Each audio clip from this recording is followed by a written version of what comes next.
YouTube వారికి ప్రజానీకానికి అందరికీ నమస్కారము. నా పేరు శిల్పురం మల్లయ్య. నేను రిటైర్డ్ సింగర్ అండ్ ఉద్యోగిని.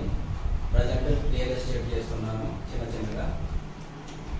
ఒక హోటల్ కాడికి పోయినాయా పోతే ఒక వ్యక్తి అంటాడు కదా, ఈ నానో కార్ వేస్ట్ ₹1,00,000 అంటే అందరు రిచ్ పీపుల్ ఉంటారు కదా, మినిమం వ్యక్తులు ఉంటారు, మీడియం వ్యక్తులు ఉంటారు, మ్యాక్సిమం వ్యక్తులు ఉంటారు.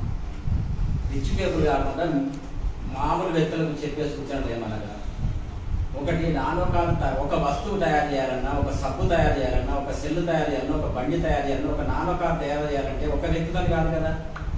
ఓ 10 మంది ఇంజనీర్లు ఉంటారు, సబ్ ఇంజనీర్లు ఉంటారు, ఇంజనీర్లు ఉంటారు, డిఈలు ఉంటారు, ఏఈలు ఉంటారు. వీళ్ళందరూ కలిసి సర్వసభ్య సమావేశం పెట్టుకొని ఒక మ్యానుఫ్యాక్చరింగ్ తయారు చేసి దాన్ని తీసుకుని తయారు చేస్తారు. తయారు చేసినాక వీడు ఏం రాడు వచ్చి అది వేస్ట్ అయ్యా అన్నంత మాత్రం వేస్ట్ అయిపోతుందా? ఎన్ని అయితే కావాలి, ఏది ప్రపంచం మీద పుట్టింది ఏది వేస్ట్ కాదయా.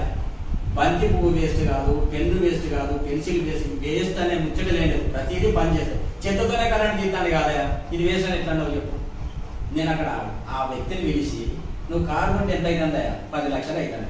10 లక్షలకు సంవత్సరానికి ఎంత? 1% వేసుకో. 1% వేసుకున్నా కానీ 1,20,000. 1,20,000 పెడితే 1,00,000 కారు వస్తాను అంటే దాని ఇంట్రెస్ట్ తోటి సంవత్సరానికి ఒక కారు అనుకోవచ్చు. ఇది బెటరా అది బెటరా?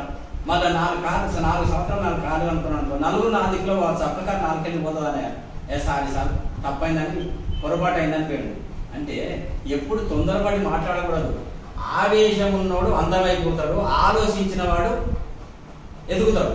దీన్ని దృష్టిలో పెట్టుకొని ప్రతి వాళ్ళు మినిమం పీపుల్స్, అంటే నాకు ఇంగ్లీష్ కూడా ఎక్కువ మీరు బాధపడుతుంది, మినిమం బతికే వాళ్ళు, కూలీ చేసే వాళ్ళకైనా, మామూలు నెలకు 10,000 జీతం తెచ్చే వారికైనా కానీ అనుకూలంగా ఉండేట్టుగా చెప్తున్నా. రిచ్ పీపుల్ చెప్పవలసిన ఇవాళ ఒకటి తీసుకుంటాడు, సెకండ్ కానీ అమ్మేటాడు, ఇంకోటి తీసుకుంటాడు. అది కాదు కదా.